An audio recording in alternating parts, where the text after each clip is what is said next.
안녕하세요. 이지물리학의 김종태입니다. 자, 오늘은 첫 모의고사를 실시하는 날인데요. 원래는 3월에 봐야 될 모의고사가 코로나로 인해서 계속 미루어져서 드디어 오늘 4월 24일 금요일에 모의고사를 실시하게 되었네요. 자, 대부분 학생들이 집에서 또는 온라인상으로 열심히 풀고 있을 텐데, 자, 교육과정이 바뀌고 처음 보는 모의고사라서 선생님도 상당히 기대되고 기다렸던 모의고사예요. 자, 선생님도 한번 풀어봤는데 문제가 비교적 쉬웠고 어려운 문제가 한 문제 정도 있었던 것 같아요. 그럼 선생님하고 문제를 한번 풀어볼게요. 자, 문제 나와라. 짜잔. 자, 1번 문제입니다. 자, 1번 문제는 현재 물체가 포물선 운동을 하고 있고 이제 속력과 속도의 차이, 즉 변이와 이동거리의 차이를 묻는 문제네요. 자, 보기 한번 볼게요. 자, 기억. 자, 속력이 변하는 운동이다. 자, 물체가 올라가는 동안은 속력이 감소하고 내려오는 동안은 속력이 늘어나기 때문에 속력이 변하는 운동이다. 맞는 표현이 되겠죠. 자, 두 번째, 운동 방향이 일정한 운동이다. 자, 운동 방향이 포물선 운동이니까 계속해서 현재 운동 방향이 바뀌고 있는 거죠. 자, 그래서 니은은 틀린 표현이 되겠습니다. 자, 디귿, 변이의 크기, 이동거리 크기 비교했는데, 자, 변이는 물체의 최단거리, 직선거리가 변이가 되겠고, 이동거리는 실제로 이동한 거리니까 현재 변이의 크기가 이동거리보다 작죠. 그래서 디귿은 맞는 표현으로 정답은 4번이 되겠습니다. 자, 비교적 쉬운 문제였는데, 자, 그럼 2번 문제 보도록 하겠습니다. 자, 2번 문제 볼게요. 현재 드론의 물체가 매달려서 정지, 즉 중요한 힌트가 나왔네요. 자, 물체가 정지하거나 등속 운동하면은 그 물체의 전체 알짜 힘이 어떻게 된다? 그렇죠. 0이다. 자, 그래서 니은 보기에 보면은 상자에 작용하는 알짜 힘의 크기는 mg가 아니라 0이라고 해야 되죠. 그래서 니은은 틀린 보기가 되겠습니다. 자, 그래서 문제에서 정지나 등속도라는 말은 상당히 중요한 힌트니까 꼭 이렇게 선생님처럼 표시해 놓고 문제를 풀기로 여러분들 부탁드릴게요. 자, 기억. 드론에 작용하는 중력. 자, 지구의 상에서 존재하는 모든 물체, 질량이 m인 모든 물체의 중력은 mg로 일정하게 되겠죠. 그래서 질량이 m일 때 중력은 mg로 일정한 값을 유지하기 때문에 기억은 틀린 내용이 되겠습니다. 자, 디귿. 드론이 상자에 작용하는 힘. 드론이 상자에, 상자가 드론에, 즉 작용 반작용이죠. 그래서 디귿은 맞는 표현으로 정답은 2번이 되겠습니다. 자, 2번도 비교적 쉬운 문제였네요. 자, 그럼 3번으로 넘어가겠습니다. 자, 3번 문제입니다. 자, 3번은 핵 반응식을 여러분들이 쓸 수 있냐 없냐를 확인하는 문제였네요.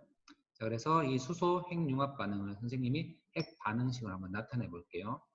자, 그래서 현재 중수소에 그 다음에 삼중수소가 이렇게 더해져서 자, 헬륨과 그 다음에 A, 그 다음에 에너지가 이렇게 나오는 형태가 되겠네요.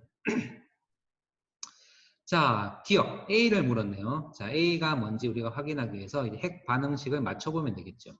자, 그래서 위에 질량수를 먼저 맞춰보면은 반응 전 전체 질량수는 5가 되겠네요. 그럼 반응 후에도 전체 질량수가 5가 되려면 A의 질량수는 1이 돼야 되겠네요.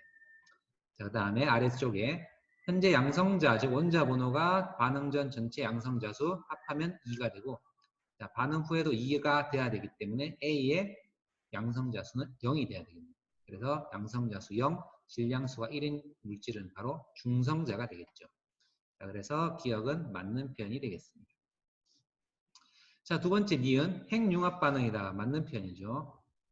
자, 그 다음에 세 번째 디귿. 자, 디귿이 이제 중요한데 디귿이 이제 질량 결손을 묻는 문제죠.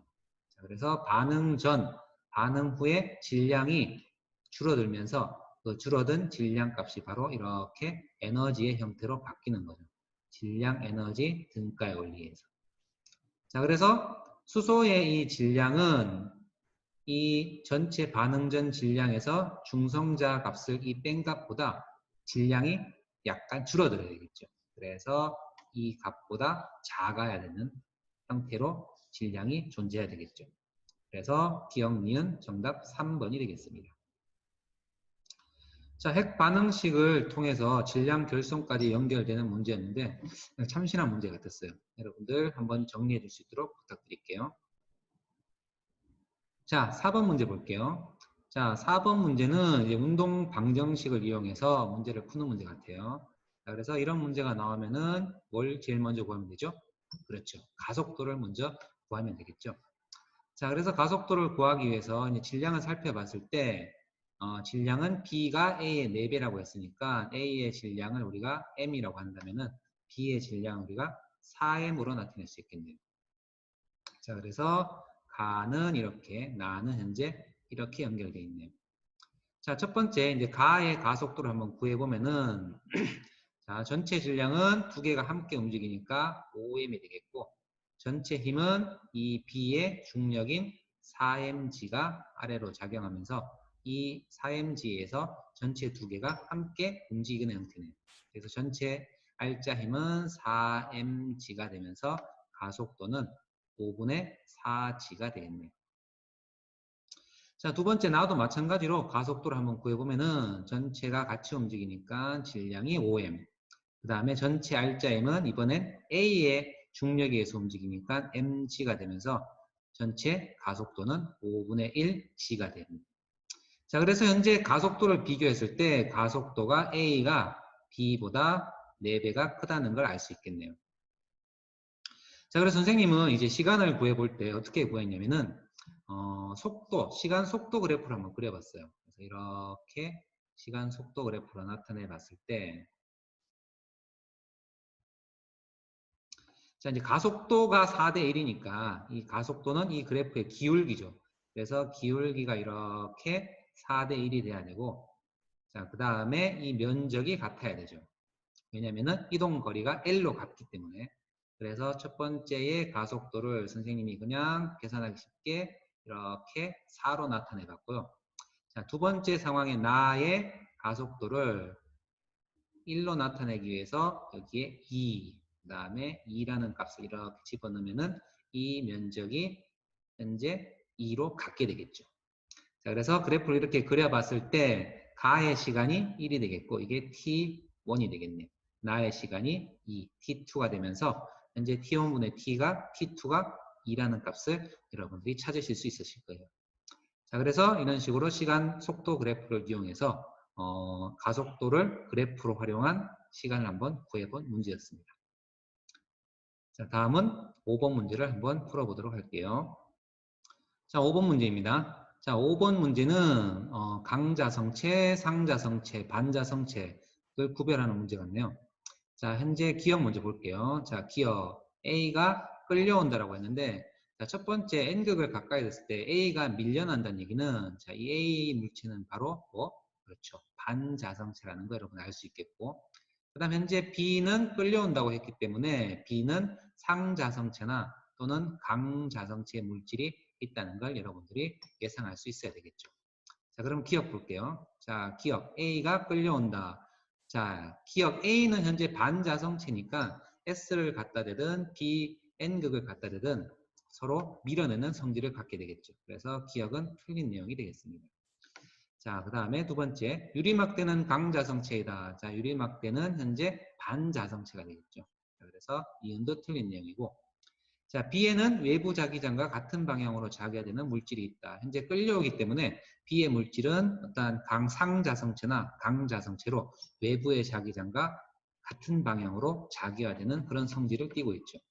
그래서 이것이 맞는 표현으로 정답은 2번이 되겠습니다. 자, 6번 문제 보겠습니다. 자, 6번은 연력학 문제네요. 자, 그래서 선생님이 이 문제를 볼 때 이 문제를 좀 더 쉽게 해결하기 위해서 선생님은 이제 마찬가지 그래프를 한번 이용해 볼게요.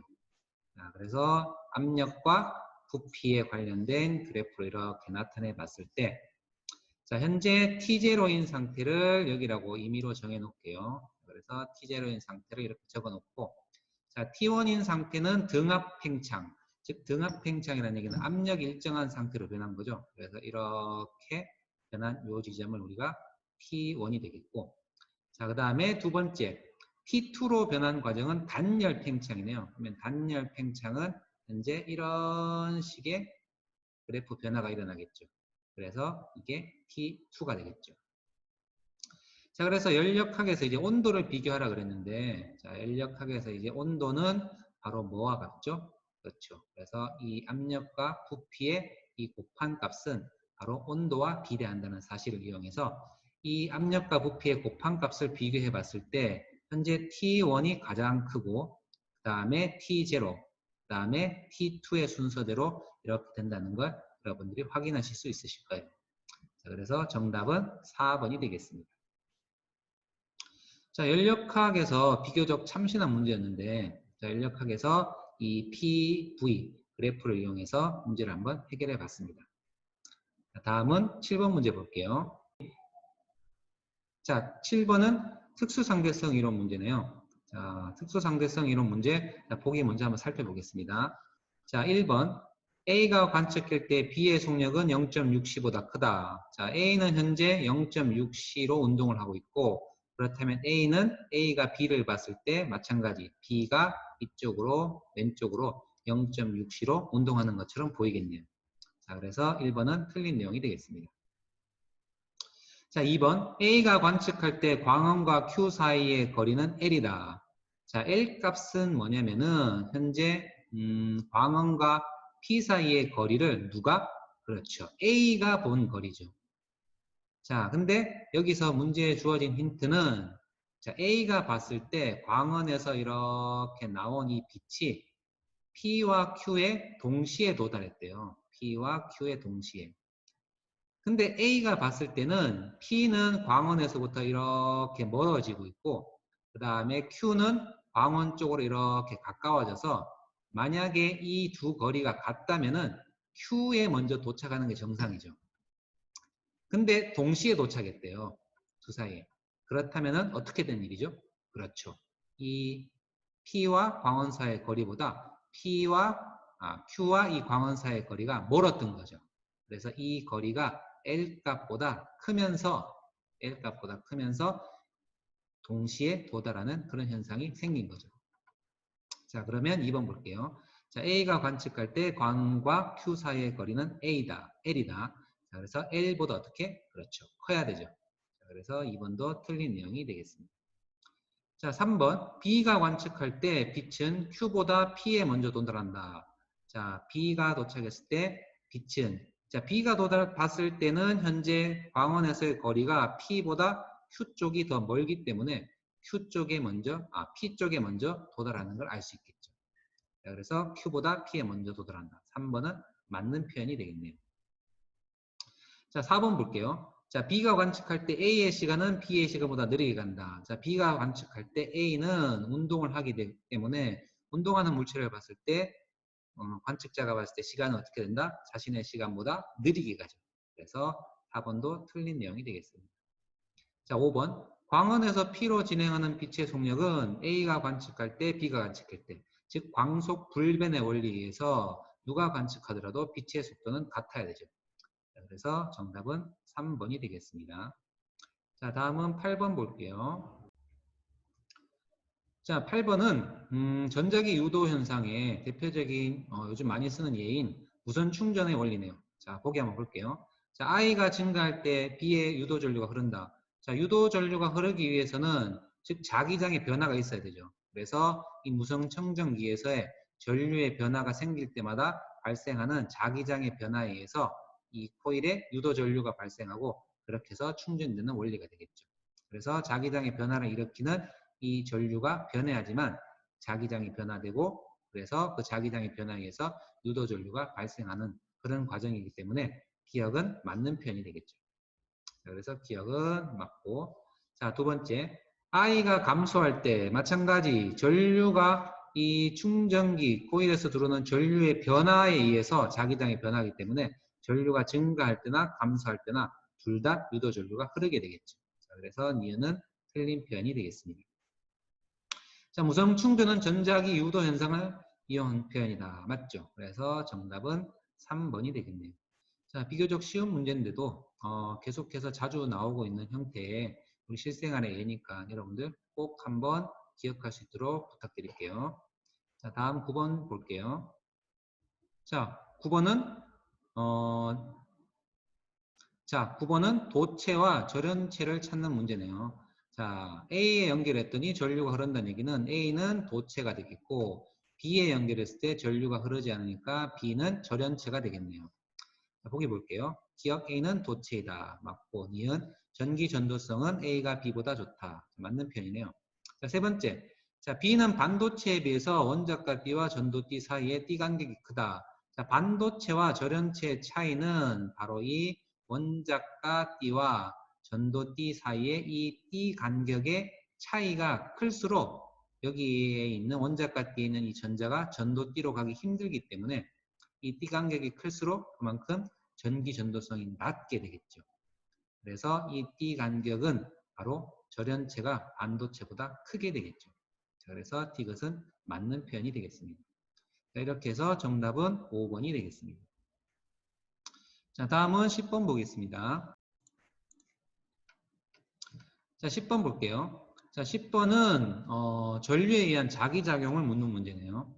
자, 그래서 나침판이 이렇게 있다면은 나침판은 원래 이렇게 북쪽을 가르치고 있었는데 현재 이 전류에 의한 자기장이 생기면서 이렇게 이게 지구 자기장, 그 다음에 전류에 의한 자기장이 이렇게 생기면서 나침판이 이렇게 왼쪽으로 회전하게 된 경우가 되겠네요. 자, 문제 한번 볼게요. 자, 그래서 T1일 때 직선 도선에 흐르는 전류에 의한 자기장은 서쪽이다. 그래서 서쪽 맞는 표현으로 기억은 맞게 되겠습니다. 자, 니은 이제 이 도선에 흐르는 전류를 묻고 있는데 지금 나침판이 도선 아래에 있으면서 지금 왼쪽으로 지금 자기장이 만들어져야 되니까 여러분들 오른 나사의 법칙 선생님 화면 보세요. 그래서 오른손으로 이렇게 봤을 때 왼쪽으로 자기장이 만들어지려면은 즉 이렇게 되는 거죠.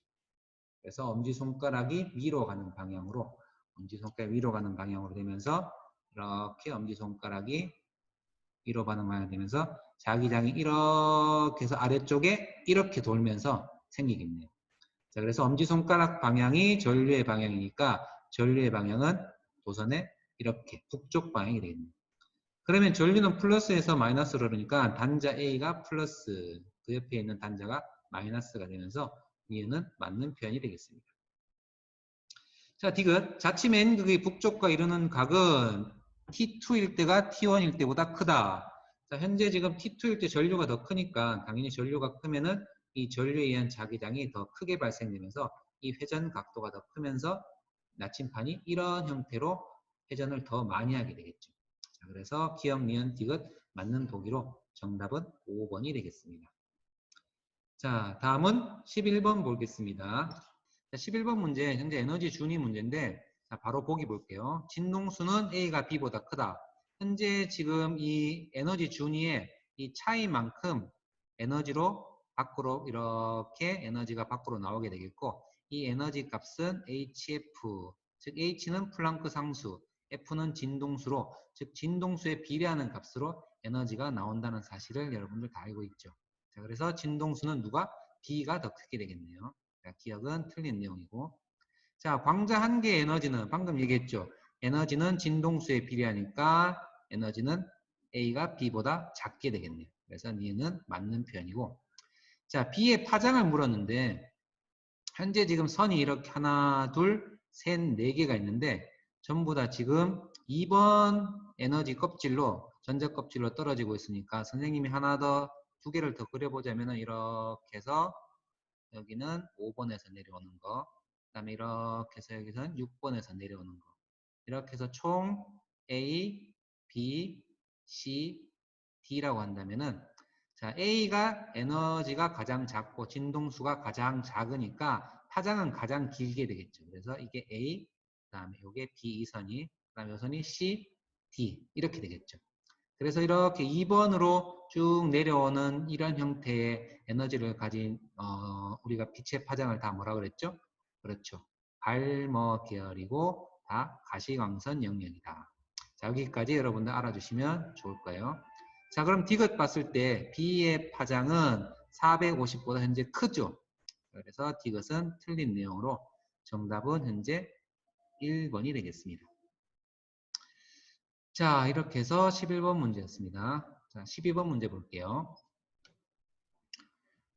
자, 12번 문제, 너무 쉽네요. 자, 효율 구하는 식 여러분 다 알죠?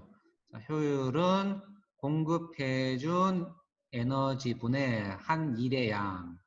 자, 그래서 현재 고열원으로 들어간 에너지가 바로 공급해준 열 에너지가 되겠네요.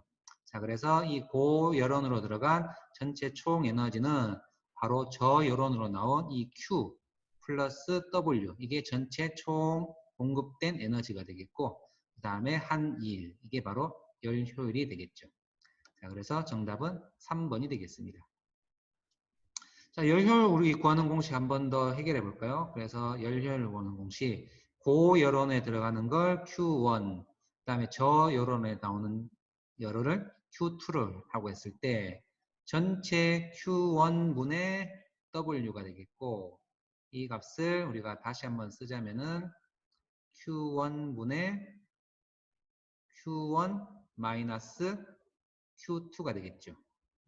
자, 그렇다면은 1 마이너스 Q1분의 Q2. 그래서 이 Q1분의 Q2 값에 따라서 열 효율이 어떻게 되나라고 묻는 문제도 종종 나오니까 여러분들 이 식까지 한번 기억해 줄 수 있도록 부탁드릴게요. 자, 그럼 13번 보겠습니다. 자, 13번 광전 효과를 묻는 문제네요. 자, 현재 어떤 상황이냐면은, 자, 전부 다 전자가 튀어나와서 광전 효과가 일어나고 있는데, 이 튀어나온 운동 에너지가 현재 A가 더 크다고 얘기를 하고 있네요. 자, 그럼 바로 보기 볼게요. 자, 진동수는 A가 B보다 크다. 자, 튕겨져 나온 운동 에너지는 때려준 이 광자의 에너지에서 이 전자를 끄집어내는 데 쓰인 이람수를 뺀 만큼 운동 에너지로 운동을 하게 되겠죠. 그래서 이 때려준 이 광자의 에너지, 즉 진동수가 클수록 이 운동 에너지가 큰 값을 나타내는 걸 여러분들이 알 수 있을 거예요. 자, 그래서 지금 운동 에너지가 A가 더 크고 있기 때문에 때려준 광자의 에너지도 마찬가지 A가 더 크면서 진동수는 A가 B보다 크다. 맞는 표현이 되겠네요. 자, 두 번째, 물질파 파장. 드디어 나왔네요. 개정 교육 과정이 생기면서 이제 처음 등장한 내용인데, 자, 공식만 여러분들 하나만 알면 돼요. 자, 물질파의 파장은 mv분의 h가 되고, 자, 얘를 운동 에너지로 바꾸자면은 2m 운동 에너지분의 h. 그래서 얘는 운동량으로 물질파의 파장을 우리가 나타낸 거고, 얘를 운동 에너지 값으로 2분의 1 mv 제곱인 운동 에너지 값으로 이렇게 해서 변환돼서 만들어낸 공식이에요. 그래서 이 공식 하나만 여러분들 꼭 기억해 주시길 부탁드릴게요. 자, 그래서 이 공식에 의해서 B의 세기를 증가시키면은, 자, 물질파의 파장을 물었는데, 자, 물질파의 파장은 지금 운동 에너지가 크면은 작아지는 걸 식에서 확인할 수 있겠죠. 그래서 현재 운동 에너지가 A가 크기 때문에 물질파의 파장은 A가 B보다 작게 되겠죠. 그래서 이유는 틀린 표현이 되겠습니다. 자, 좀 더 부연 설명으로 물질파라는 게 뭐냐면은, 자, 전자는 여러분들 물질인가요? 파동인가요? 그렇죠. 전자는 우리가 일반적으로 물질이라고 여러분들 많이 생각하고 있죠. 근데 이 전자의 이 물질이, 질량을 가진 이 물질이 전자가 이렇게 빠른 속도로 움직이면은 파동의 성질을 나타낸다는 것을 찾아냈어요. 그래서 물질이 파동이 될 수도 있다는 거고, 그 물질이 파동이 되는 과정에서 필요한 이 식이, 관련된 식이 바로 이 물질파, 드브로이가 발견한 드브로이의 물질파 공식이 되겠습니다.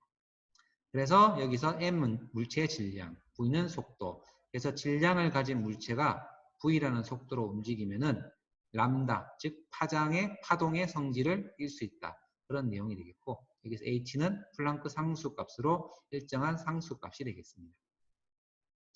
자, D급 볼게요. B의 세기를 증가시키면은, B의 세기를 증가시킨다는 얘기는, 세기를 증가시킨다는 얘기는, 즉 광자의 개수를 증가시킨다는 거죠.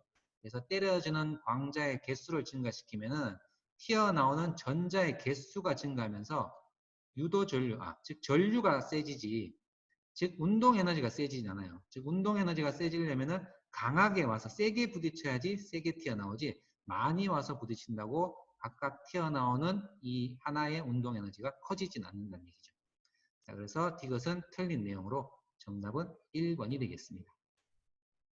자, 이렇게 해서 13번의 광전 효과를 물질파 파장까지 연결한 매우 참신하고 중요한 문제라고 생각되니까 여러분들 꼭 정리할 수 있도록 부탁드릴게요. 자, 14번 보겠습니다.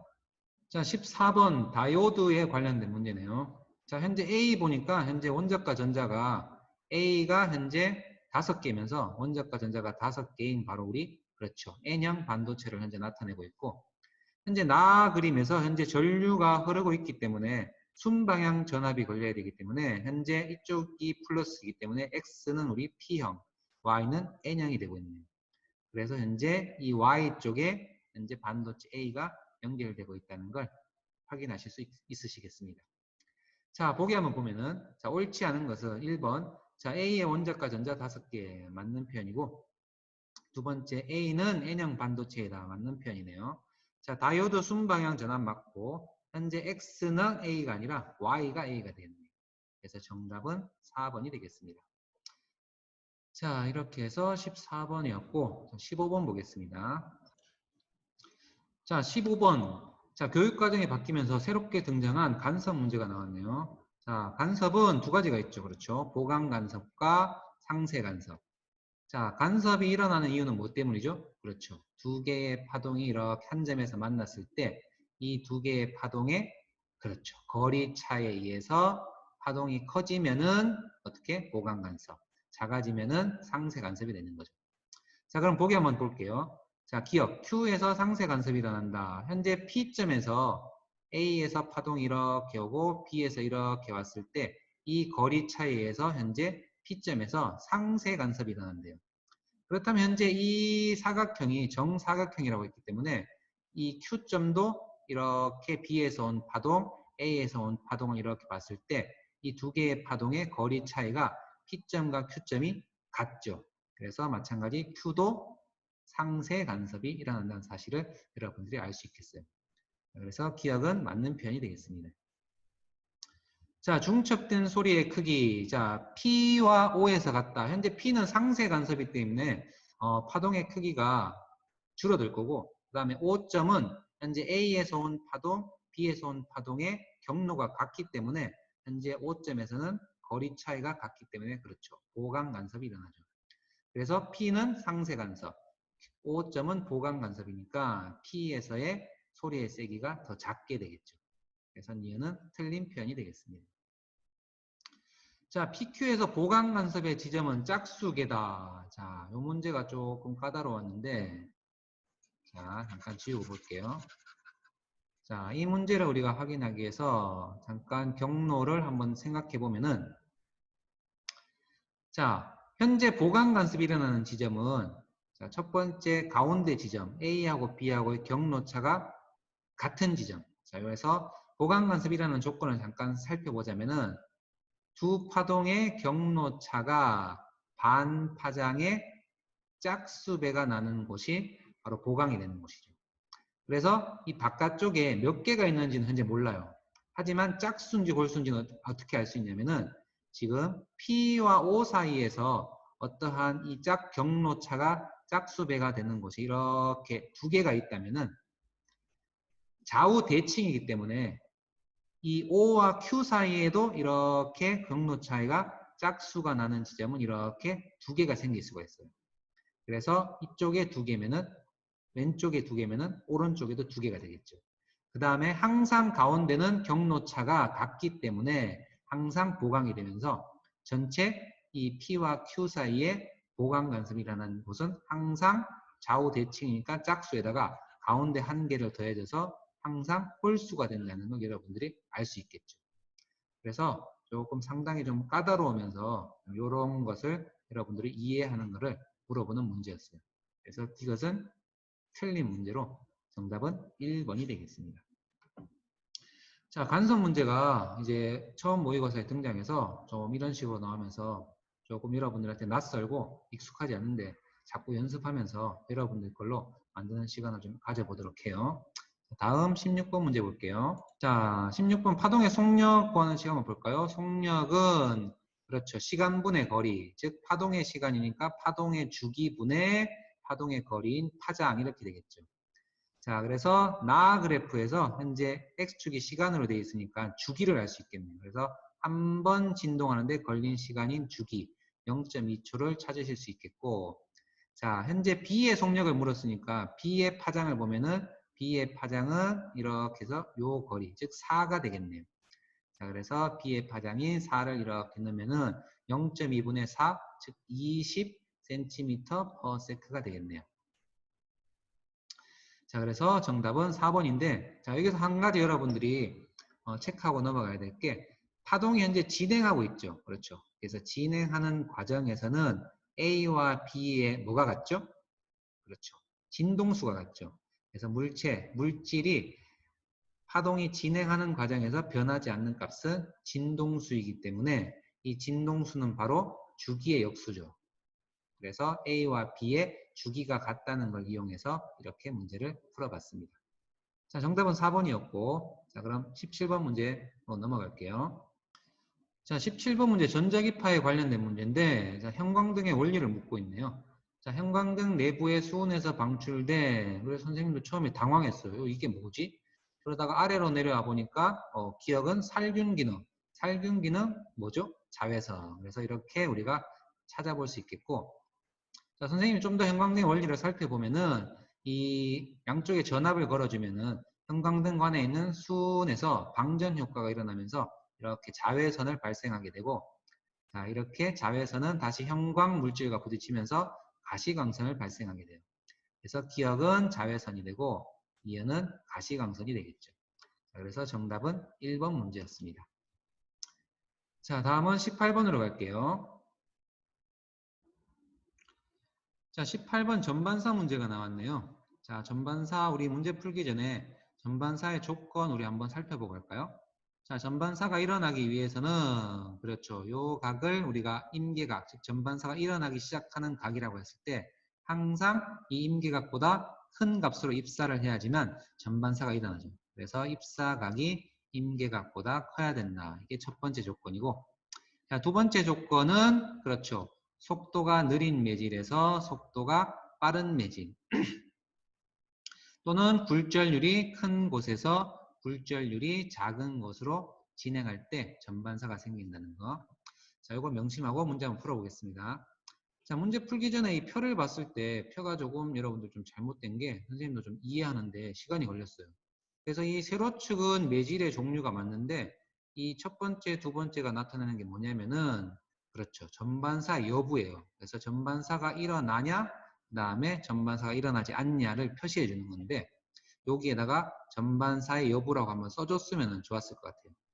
자, 그래서 현재 지금 입사각이 임계각보다 클 때 전반사가 이루어지기 때문에 현재 이 두 번째 과정에서 전반사가 일어난다는 걸 여러분들이 알 수 있어야 되겠어요. 자, 그래서 기억은 틀린 내용이 되겠습니다. 자, 굴절률을 물었는데, 자, 한 가지 조건을 더 추가하자면은 이 세 번째 조건이 여러분들 중요한데, 전반사가 잘 일어나기 위해서는 이 속도 차이나 굴절률의 차이가 크면 클수록 전반사가 잘 일어난다는 사실. 자, 그래서 현재 지금 A, B 봤을 때, 현재 B에서의 전반사의 범위가 크죠. 그 말은 B에서 전반사가 더 잘 일어난다. 즉, B와 공기 사이에 굴절률이 B와 공기 사이의 굴절률의 차이가 더 크다는 거죠. A보다. 그래서 현재 이 B의 굴절률이 A의 굴절률보다 더 크다는 사실을 여러분들이 꼭 찾아낼 수 있어야 되겠어요. A. 자, 그래서 굴절률 A는 B보다 작다. 맞는 편이 되겠네요. 자, 세 번째, A와 B로 광섬유를 만든다면은, 자, 광섬유를 이렇게 나타내 봤을 때, 가운데가 코어죠. 그 다음에 바깥쪽에 이렇게 클레딩이 이렇게 있는데, 자, 코어에서 진행한 빛이 클레딩에서 이렇게 전반사를 이용해 정보를 전달하는 과정인데, 자, 그래서 코어의 굴절률이 클레딩의 굴절률보다 크죠. 그래서 현재 굴절률이 B가 더 크니까 B가 코어가 되겠고, 그 다음에 클레딩은 A를 사용해야 되겠네요. 그래서 이유는 틀린 내용이 되겠습니다. 자, 정답은 2번으로 전반사의 세 가지 조건을 다 묻는 조금 비교적 까다로우면서도 중요한 문제라고 할 수 있겠네요. 자, 여러분들 꼭 복습할 수 있도록 부탁할게요. 자, 다음은 19번 문제입니다. 자, 드디어 킬러 문제 두 문제가 남았네요. 자, 19번, 20번 풀어볼게요. 자, 19번. 자, 현재 운동량, 충격량 문제인데 원래는 비교적 쉽게 나오는 파트였는데 자, 이번에서는 좀 많이 까다롭게 나왔네요. 자, 같이 한번 볼게요. 자, 현재 A, B, C가 있는데 A, B 질량이 같으니까 우리가 large M이라고 놓고 C를 small M이라고 놓을게요. 자, 그래서 A가 현재 V0라는 처음 속도로 가서 B와 충돌한 후에 A는 V가 되고 BC는 함께 다시 V라는 속도로 이렇게 운동을 하고 있네요. 자, 나 그래프의 이 그래프의 면적은 뭐가 되죠? 자, 3S, S는 바로 충격량이자 그렇죠. 운동량의 변화량이 되겠죠. 자, B의 운동을 먼저 살펴봤을 때 B는 자, A로부터 이렇게 첫 번째 충돌, 즉 3S만큼의 충격량을 받고 그다음 나중에 C와 충돌하면서 그렇죠. S만큼 충격을 받으니까 전체 받은 충격량은 ES가 되겠고 자, 이 ES가 바로 B의 운동량의 변화량이니까 B는 처음 속도가 0이었고 나중 속도가 V가 됐으니까 B의 운동량의 변화량, 즉 라지 M V가 되겠죠.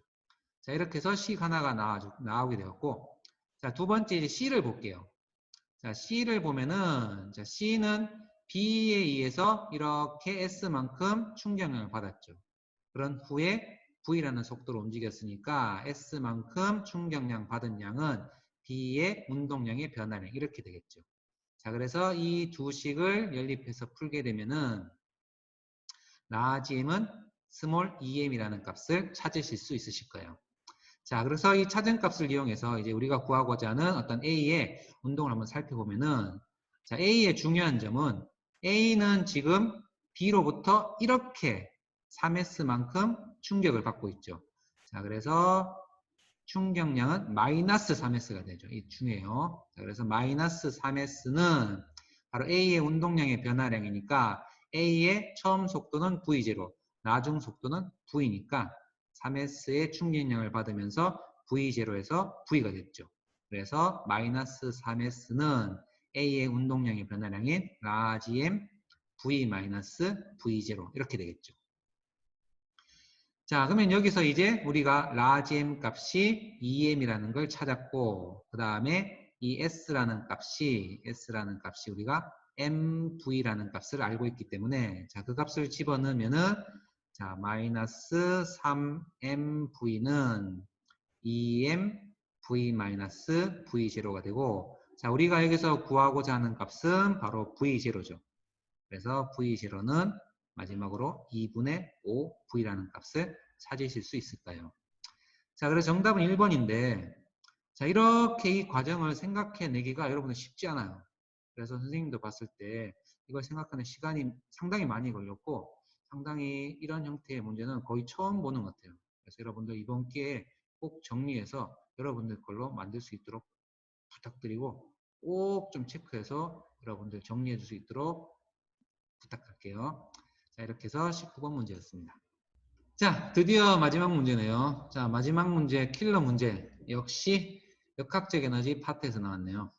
자, 역학적 에너지 보존을 이용해서 문제를 풀어볼 텐데, 현재 자, 5점에서 출발한 물체가 C점에 내려왔을 때, 이 운동 에너지를 묻고 있는데, 자, 여기서의 이 포텐셜 에너지의 변화가 운동 에너지로 바뀌면서 역학적 에너지가 보존됐다를 한번 이용해 볼게요. 자, 현재 B에서 C에서 내려오는 동안에 역학적 에너지가 18만큼 줄었다 그러고, 그 다음에 A와 C점 사이에서 포텐셜 에너지 차이는 60, 그 다음에 O에서 B만큼의 포텐셜 에너지 차이가 32라고 주어졌네요. 자, 그럼 뭐만 여러분들 구하면 알 수 있겠죠? 핵심이죠. 그래서 여기에 핵심은 바로 그렇죠. 이 O에서 A만큼의 어떠한 줄어든 포텐셜 에너지 값을 안다면은 전체의 포텐셜 에너지의 어떠한 변화량을 여러분들이 찾으실 수 있겠죠. 자, 여기서 그래서 하나 힌트가 더 뭐가 있냐면은 O에서 A 사이의 시간과 A에서 BC까지의 시간, 이 시간 간격이 일정하다는 걸 이제 주고 있죠. 자, 그러면 등가속도 운동 공식에서 이 시간의 제곱만큼의 거리에 비례하기 때문에 이걸 이렇게 해서 다시 한번 그려보면은 여기가 O점, 그 다음에 A점, B점이라고 했을 때 자, 현재 이 시간이 1대 1, 즉 1대 2가 되고 있죠. 그렇다면 거리는 어떻게 되죠? 그렇죠. 1대 4가 되면서 1대 3이 되겠죠. 그래서 OA와 AB 사이의 거리는 1대 3이라는 거. 요게 바로 이 문제의 핵심 포인트예요. 자, 그래서 요걸 이제 직각삼각형이니까 바로 이 세로 길이도 바로 1대 3이 된다는 사실. 요걸 여러분들이 이용하는 이 문제의 핵심 키워드죠. 자, 그래서 이 세로 높이가 1대 3이라는 얘기는 바로 이 포텐셜 에너지 차이가 1대 3이 되면서 전체의 O점에서 B점 사이의 포텐셜 에너지가 32이기 때문에 O에서 A까지의 포텐셜 에너지 값은 변화량 값은 바로 얼마? 그렇죠. 8이 된다는 거 사실. 그래서 이걸 찾아내는 게 이 문제의 핵심 포인트죠. 자, 그렇다면은 전체 처음 이 O점에서 C점까지 내려오는 과정에서 전체 포텐셜 에너지 변화량은 여기서 8, 여기서 60이니까 전체 68만큼의 포텐셜 에너지가 원래는 내려오면은 역학적 에너지가 보존되려면은 운동 에너지로 이렇게 다 변환돼야 하지만 중간 과정에서 역학적 에너지가 18만큼 줄어들었기 때문에 내려왔을 때 운동 에너지는 바로 50이라는 값을 갖게 되겠죠. 자, 그래서 정답은 5번으로 자, 이 과정을 생각해서 찾아내는 여러분들 쉽지 않은데 자, 그래서 이렇게 빗면의 어떠한 거리비를 이용해서 포텐셜 에너지 차이를 구하는 그러한 과정은 예전에서도 조금 킬러 문제로 가끔 등장하는 내용이었으니까 여러분들 꼭 이번 기회에 정리해 줄 수 있도록 부탁드릴게요. 자, 이렇게 해서 여러분들 첫 모의고사 교육과정이 바뀌고 첫 모의고사를 우리가 한번 풀어봤는데 대부분 쉬운 문제들도 있었지만 꼭 킬러 문제들 마지막 19번, 20번 문제들이 여러분들한테서 많은 시간을 뺏고 여러분들이 힘들게 만들고 있어요. 자, 그래서 방법은 뭐냐?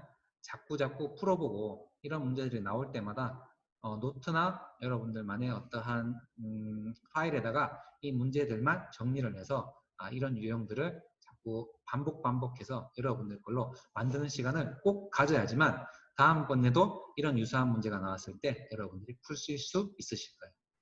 자, 이렇게 해서 오늘 선생님하고 첫 모의고사를 한번 풀어봤는데 자, 다음번 모의고사도 기대가 되고 있으니까 여러분들 계속해서 공부 열심히 해서 다음번 모의고사도 선생님하고 이렇게 한번 풀이하는 시간을 가져보도록 해요. 자, 못 봤다고 여러분들 실망하지 말고 못 본 사람들은 좀 더 노력을 해야겠다고 생각하시고 잘 본 사람들은 자만하지 마시고 수능 때까지 계속해서 그 성적을 유지할 수 있도록 꾸준히 노력해 주시기 부탁드리겠습니다. 자, 그럼 오늘 고3 모의고사 해설 강의를 마치도록 하겠습니다.